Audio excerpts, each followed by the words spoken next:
네, 은혜가 충만한 하루가 되시기 바라겠습니다. 오늘 말씀은 마가복음 12장 44절 말씀입니다. 그들은 다 그 풍족한 중에서 넣었거니와 이 과부는 그 가난한 중에서 자기의 모든 소유, 그 생활비 전부를 넣었느니라 하시니라. 아멘. 오늘 말씀의 내용은 왜 가난한 과부가 가장 많이 헌금한 것인지를 말씀해 주고 있습니다. 주님께서 그 이유에 대해서 말씀하시는데요. 현실적으로 생각해 보면 과부는 가장 적은 액수를 헌금했습니다. 그러니까 액수를 따지자면 가장 적은 액수를 헌금했습니다. 실제로 가장 많이 낸 사람들은 이제 부자들이었다는 것입니다. 자, 그런데도 주님은 그 가난한 과부가 가장 많이 냈다. 이렇게 말씀하셨다라는 거죠. 그러니까 주님의 계산법은 현실과는 다르다는 그런 말씀인데요. 자, 오늘은 왜 주님께서 가난한 과부가 가장 많이 헌금했다고 하는 것인지를 생각해 보면서 은혜를 나누겠습니다. 자, 가난한 과부가 가장 많이 헌금한 이유 첫 번째가 뭐냐면 자기 소유의 전부를 드렸기 때문이다라는 것입니다. 자기 소유의 전부를 드렸기 때문이다라는 겁니다.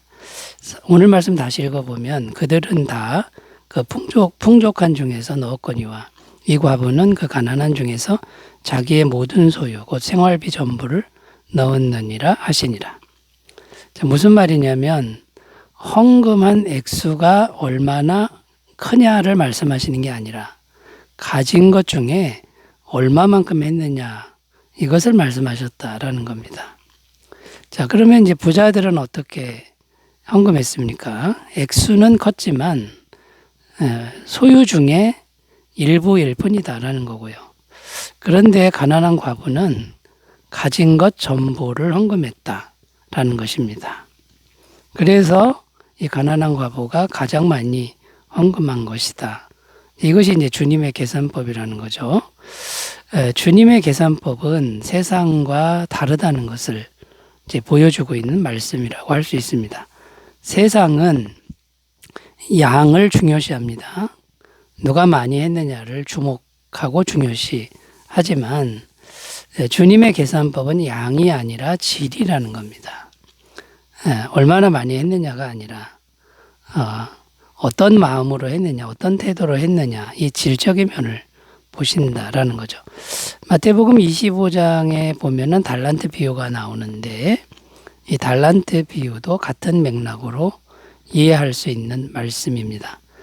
먼저 말씀 읽어보면요. 마태복음 25장 22절 23절을 읽겠습니다. 2달란트 받았던 자도 와서 이르되 주인이여 내게 2달란트를 주셨는데 보소서 내가 또 2달란트를 남겼나이다. 그 주인이 이르되 잘하였도다. 착하고 충성된 종아 내가 적은 일에 충성하였음에 내가 많은 것을 내게 맡기리니 내 주인의 즐거움에 참여할지어다 하고. 자, 어떤 내용이냐면 주님께서는 5달란트를 남긴 사람, 많이 남긴 사람이죠. 그 사람에게 한 칭찬을 2달란트 남긴 사람에게도 똑같이 칭찬하셨다라는 겁니다.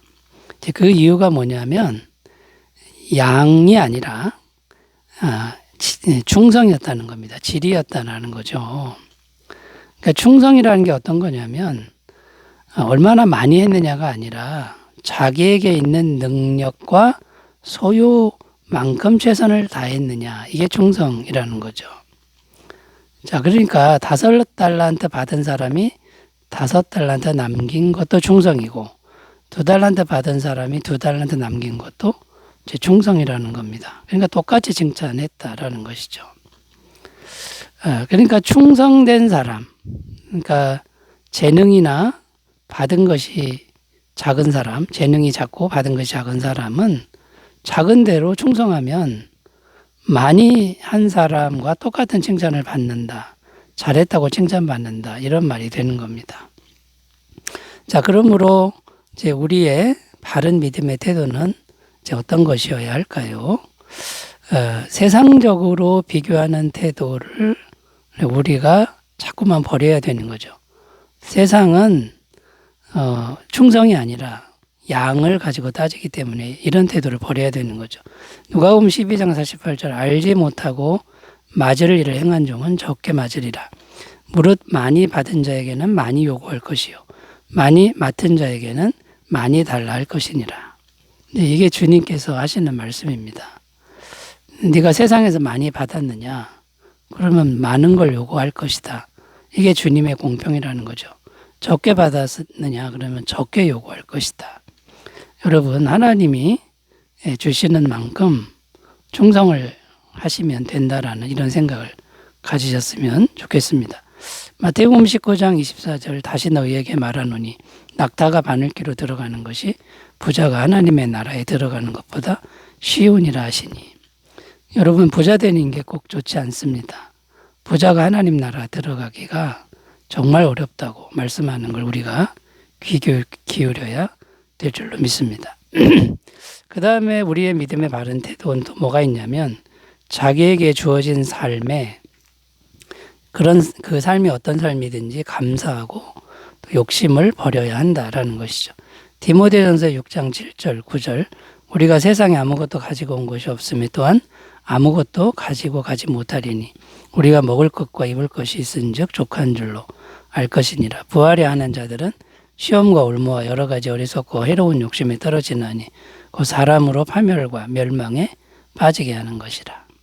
여러분, 아무것도 가져온 게 없고 아무것도 못 가져갑니다. 있는 바를 족한 줄로 알고요. 지나친 욕심을 버리는 삶이 되시기를 바라겠습니다.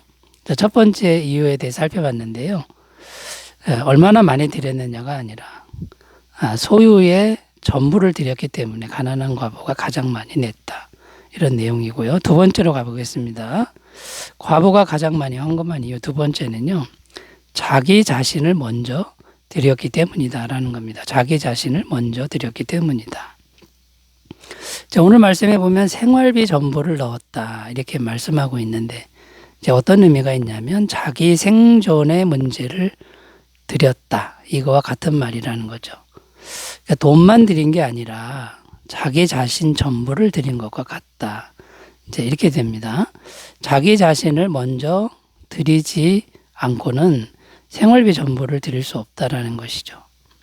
자기 자신을 먼저 드린 사람. 그래서 생활비 전부를 그 생존의 문제 전부를 드린 사람을 주님은 가장 많이 냈다라고 하셨는데 이건 마땅한 평가다라는 것이죠. 자, 여기서도 우리가 생각할 것이 있는데 세상적인 업적, 또 세상적인 대단한 활동 이런 게 있어야만 하는 것이 아니다라는 겁니다. 우리가 세상적인 기준이나 가치관에 너무 깊게 길들여져 있어서 자꾸만 우리는 세상적인 업적이나 대단한 활동 이런 걸 생각하는데 이제 그게 없어도 된다는 겁니다. 그냥 소박한 삶이지만 자기에게 주어진 삶에서 항상 자기 자신을 먼저 하나님께 드릴 줄 알면 가장 많이 드리는 사람이 된다라는 겁니다. 자, 이런 의미에서 우리 주님, 예수님을 생각해 보면 예수님 인생을 한번 우리가 쭉 살펴보면 세상적으로 볼 때 공로나 업적이 별로 없습니다. 33년의 짧은 인생입니다. 책을 쓰신 것도 아니고 무슨 대단한 업적을 남긴 분도 아닙니다. 자, 그런데도 예수님은 가장 많이 드린 분이 되셨다라는 거죠. 왜냐하면 예수님이 주어진 그 현실에서 매일매일 자신을 하나님께 온전히 드리는 그런 삶을 사셨기 때문이다라는 겁니다. 빌립보서 2장 6절에서 11절 그는 근본 하나님의 본체시나 하나님과 동등됨을 취할 것으로 여기지 아니하시고 오히려 자기를 비워 종의 형체를 가지사 사람들과 같이 되셨고 사람의 모양으로 나타나서 자기를 낮추시고 죽기까지 복종하셨으니 곧 십자가에 죽으심이라. 이러므로 하나님이 그를 지극히 높여 모든 이름에 뛰어난 이름을 주사 하늘에 있는 자들과 땅에 있는 자들과 땅 아래에 있는 자들로 모든 무릎을 예수 이름에 꿇게 하시고 모든 입으로 예수 그리스도를 주라 시인하여 하나님 아버지께 영광을 돌리게 하셨느니라. 예수님의 삶은 가난하고 초라한 소박한 그런 삶이었으나 매일매일 자신을 온전하게 자신을 먼저 드리는 귀한 삶이었기 때문에 가장 많이 드린 분이 되었다라는 걸 꼭 기억하시고 우리도 주어진 삶에서 자신을 먼저 드리는 삶이 되시기 바라겠습니다. 세 번째로 가보겠습니다. 가난한 과부가 가장 많이 헌금한 이유 세 번째는요. 물질의 문제를 온전히 하나님께 다 맡겼기 때문이다라는 겁니다. 물질의 문제를 온전히 하나님께 맡겼기 때문이다. 자, 오늘 말씀에 보면 물질을 누가 더 많이 냈는가라는 관점으로 이제 생각할 수 있습니다. 사람끼리 비교해서 누가 더 많이 냈느냐 이렇게 생각할 수 있지만 소유 중에 누가 더 많이 냈느냐로 생각할 수도 있다라는 것이죠. 이게 이제 다른 관점으로 생각할 수 있는데 어떤 관점이냐면 이 돈의 문제, 물질의 문제를 누가 더 하나님께 온전히 맡겼는가. 자, 그렇다면 여러분 그 부자들은 물질의 문제를 온전히 하나님께 못 맡겼다라는 거고 가난한 과부는 물질의 문제를 온전히 하나님께 맡겼다라는 겁니다. 우리가 물질을 의지하는 만큼 하나님께 온전히 맡기질 못하게 되는 거죠. 그런데 가난한 과부는 이 물질을 의지하는 게 아니라 하나님을 의지했다라는 겁니다. 그렇기 때문에 자기 전부를 헌금할 수 있었다라는 것이죠. 그러니까 이제 무슨 얘기냐면 가장 많이 낸 사람은 어떤 사람이라고 할 수 있냐면 물질 문제를 온전히 하나님께 맡기는 사람이 가장 많이 낸 사람이고 반대로 가장 적게 낸 사람은 어떤 사람이냐면 물질을 의지하고 물질 없으면 못 산다고 생각하는 사람, 물질을 중요하게 여기는 사람, 물질 없으면 불안해하는 사람 이런 사람이 가장 작게 낸 사람이다라는 겁니다. 자, 그러면 우리가 더 많이 하나님께 드리려면 이제 어떻게 해야 할까요? 물질 문제를 하나님께 맡길 줄 알아야 되는데 이런 믿음이 되려면 하나님 아버지의 신실한 돌보심을 믿는 믿음이 있어야 된다라는 겁니다. 마태복음 6장 26절 공중의 새를 보라 심지도 않고 거두지도 않고 창고에 모아 들이지도 아니하되 너희 하늘 아버지께서 기르시나니 너희는 이것들보다 귀하지 아니하냐.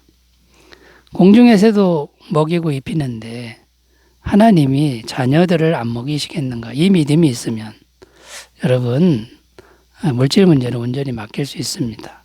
그리고 또 어떤 믿음이 있어야 되냐면 자녀인 우리들의 기도를 하나님이 들어주시는 걸 믿는 믿음이 있어야 된다는 거죠. 마태복음 7장 11절 너희가 악한 자라도 좋은 것으로 자식에게 줄 알거든 하물며 하늘에 계신 너희 아버지께서 구하는 자에게 좋은 것으로 주시지 않겠느냐. 여러분 하나님이 우리의 친아버지가 되신다라는 걸 믿는 믿음이 있다 그러면 물질 문제를 온전히 맡길 수 있고 그 사람이 비로소 가장 많이 드릴 수 있는 그런 사람이 될 줄로 믿습니다. 여러분 가난한 과부의 이야기를 보면서 우리가 더 많이 드릴 수 있는 신실한 성도가 되시길 바라겠습니다. 기도합니다. 하나님 아버지 더욱더 주님을 신뢰하는 우리가 되게 하여 주옵소서. 예수님의 이름으로 기도드립니다. 아멘. 기쁜 하루 되시기 바라겠습니다. 감사합니다.